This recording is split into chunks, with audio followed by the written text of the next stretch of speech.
Catholic are Catholic schools? Is there a gay agenda being pushed on children? Are parents losing their rights over their children in the schools? My next guest is a Catholic school trustee in Toronto, John Grande. Welcome to the arena, sir. Thank you for having me.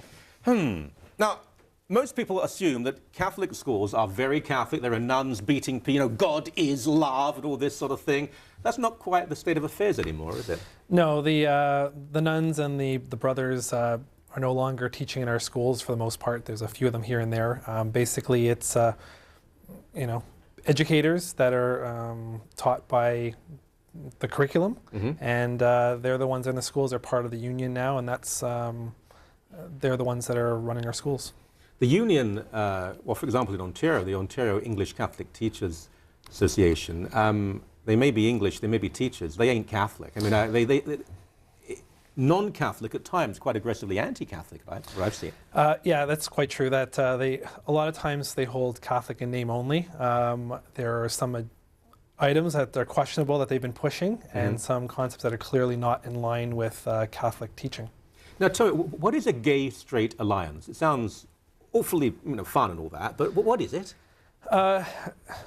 Basically, well, it's been positioned as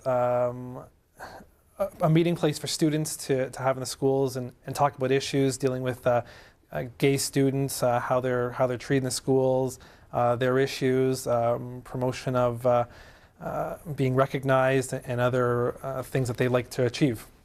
Well, I mean, kids want to achieve all sorts of things. Play good soccer, be in the basketball team, get good marks. Being gay is not the issue. No one should be bullied. If you're bullied for being thin, fat, black, white, gay, straight, bullying is wrong. End of story. But it's the nature of the bullying, not the nature of the victim, that should be the issue, I think. Absolutely. The debate that's circled around this is we've got a group of people pushing for, they want GSAs, they want gay-straight alliances under the name of preventing bullying. And I think no one would disagree, as you said, with the fact that bullying needs to be stopped and it's not tolerable for anybody. Our approach is trying to be, listen, there's a lot of victims of bullying, and there's common threads throughout them, whether you are, like you said, fat, skinny, any color of the rainbow. You need to be protected as a child, but there seems to be, they want specifically GSAs for students of same-sex orientation.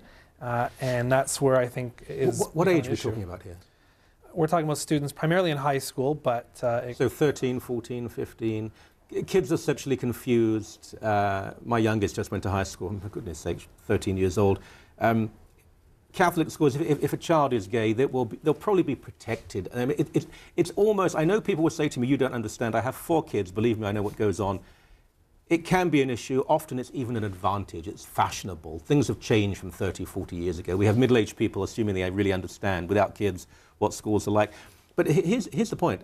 Catholic doctrine has a particular stance on homosexuality. Respect the person, but cannot encourage and affirm the lifestyle. What these alliances seem to be saying is you have to.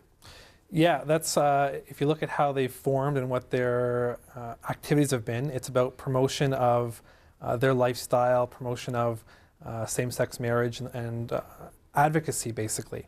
And that's where some of the issues have been drawn in Catholic schools, saying that we absolutely will help students of that nature who are being bullied. However, basically the line stops when it comes to encouraging those kind of things, because they're not in line with Catholic teaching, and we have Catholic schools for a reason that are there to give a Catholic education. So, of course, and I've heard this from all sorts of politicians, not only Liberal and NDP, but Tory as well. Well, if you won't follow what we say, then you shouldn't have any funding. Well, there's a couple answers to that. Number one, Catholics are taxpayers too, so they fund their system. The system was long built before government was involved. In Toronto specifically, the Catholic Board's been around for 170 years, doing well. Didn't always get the funding, though, that you get now. Didn't always get the funding. The funding was about making sure every student had equal opportunity. So our board has a right to exist. Catholic schools have a right to exist. And that really is being used as a side job to really not address the core issues. Look, there was a time when Catholic schools were genuinely Catholic. Again, I have to say this, I don't really care how people respond. There's a huge number, perhaps even the majority of Catholic schools, where the teachers, they're not really Catholic. They know nothing about Catholicism. They can't teach the kids Catholicism, even if they try to. There are some good teachers. I mean, they're good teachers, but they're not good Catholic teachers. Can you defend a system where even those within it, a great many, don't really want to defend the church? You know, as in anything, there's people who hold a wide range of opinions and views, and people who are more in tune with their faith than not. However, the fact of the matter is you can't be a cafeteria Catholic. You have to live the faith. You have to believe in what it teaches. But John, you know teachers as well as I do. The number who are living together, who may be gay, who use contraceptives, who are never at Mass. I mean, that's not pretend here. No, and the problem is people are afraid to address these issues. I've had parents, I've been a trustee for 7 years, parents have pointed out to all kinds of indiscretions and things that are going on. It's one thing if you're kind of dealing with your private life, but when students know about it, when it's kind of being brought into the school setting, which it is. It is. Then fairly frequently. The school board's job is to react and deal with those things, and no one seems to want to deal with them. Right. I wish we had more time, but I know there's an organization formed to try and keep Catholic education relatively Catholic and in the hands of good teachers and parents. I've heard stories of humiliation, of bureaucrats and principals making fun of the parents who were there, of changing the times of meetings so people can't attend. Is this true? I've heard such things. It's kind of ironic. People talk about Catholics bullying other people, and the reality is people are bullying Catholics. If you're in tune with your faith, if you're in tune with certain morals, you're basically being bullied. And those that want to live their faith, that believe in certain moral principles, are basically, they're the ones that are being bullied and left the sidelines. I'll tell you, when I was in school, I was a minority when it came to an opinion of, sex before marriage, elements of the Catholic faith. The students didn't know what was going on, and you were basically the one who was being bullied for asking for religious education. Okay. Well, winter will not be a problem, because when it gets really cold, we'll have a few burning Catholics in the public square, I'm sure. Thank you so very much for your time. Thanks for the opportunity to be here. Appreciate it.